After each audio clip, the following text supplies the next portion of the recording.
go and let God. Let go all the worries, anxieties in life. Let God take over it. And don't worry about tomorrow. Tomorrow will take care of itself. The parable of the generous employer.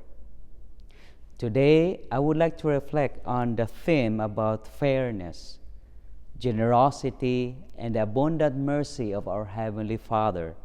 In the Gospel reading for today, Jesus shares a parable that challenges our understanding of justice and invites us to strive for a deeper sense of fairness in our lives. Because when we were a child and until now, we used to say the words, life is unfair, especially if we look at our neighbors, we look at others. Sometimes we compare ourselves, especially their status in their life. My dear friend, Jesus often used the parables to convey the important lessons to his disciples and the crowds that followed him, and each one of us. Today, through the parable of the generous employer, which is the Lord himself, Jesus challenges our conventional thinking, our lives, and offers us a glimpse into a radical nature of God's mercy and grace. In this parable, Jesus tells a landowner who went out early in the morning to hire workers for his vineyard. He agreed to give them a usual daily wage. As the day progressed, the landowner returned at the different times and hired more laborers, promising to give them a fair wages as well. At the end of the day, the landowner gathered all the workers for his vineyard and to begin distribute their wages. Here is where the unexpected twist, unexpected result. The landowner gave the same daily wage to those who were hired last, as he did to those who had worked the whole day. The workers who had toiled all day grumbled. They were complaining, feeling that they were deserved more for their efforts.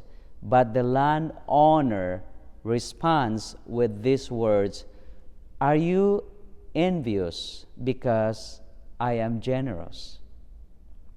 At first glance, we may incline to sympathize with those workers who spent long time day in laboring the sun.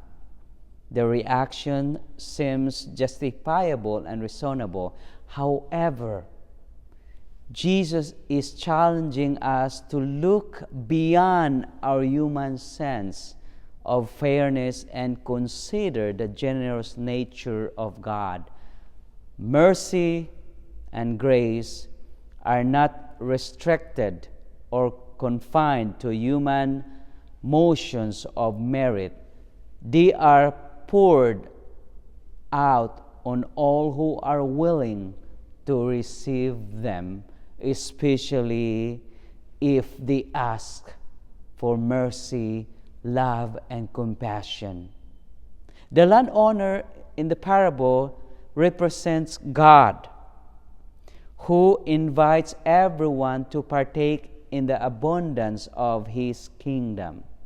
All are invited, saints or sinners, all of us.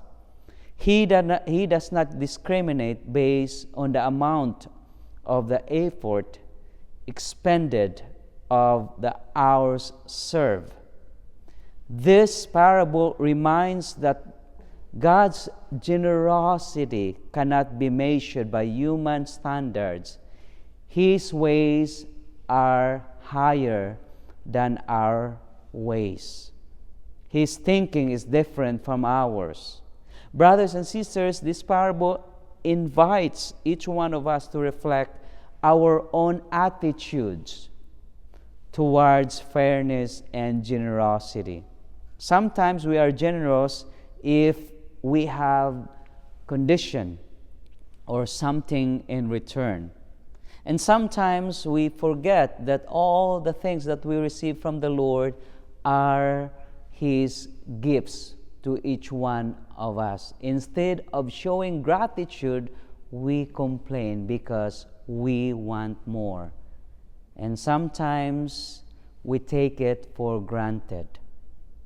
Are we sometimes like grumbling workers, feeling entitled and comparing ourselves to others?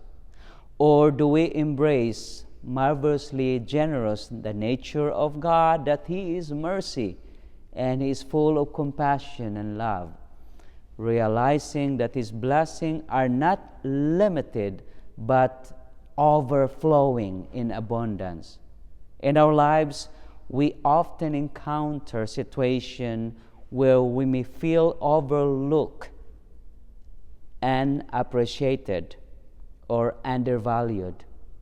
We may grumble within ourselves, questioning why others seem to receive more recognition or rewards. Human as we are, we compare ourselves, and the tendency is we will not be happy. We have our own lives. We have no idea about the life of other people, their walks of life. But in those moments, let us remind ourselves of the message of this parable, that God's goodness and mercy cannot be confined to human measurements. The parable of this generous employer challenges each one of us to cultivate a heart of gratitude and to rejoice all the blessings others receive. Are we happy if our friends, our loved ones, or other people receive more than we have? My brothers and sisters, it encourages us to shift a perspective of focusing on what we deserve to recognizing the grace and love that God has bestowed upon each one of us.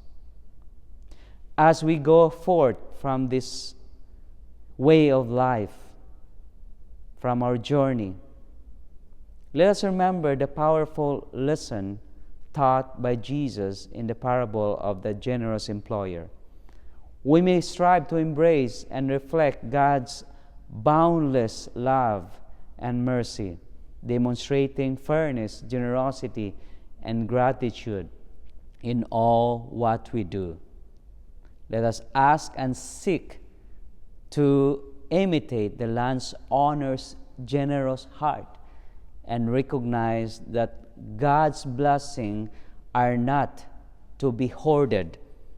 The tendency is we accumulate things and we forget the most important part is to share it, to be shared with all.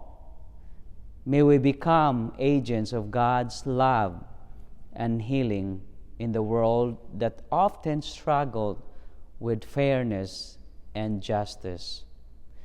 May God bless you abundantly and grant you with the grace to be channels of His abundant mercy and love. God bless you all.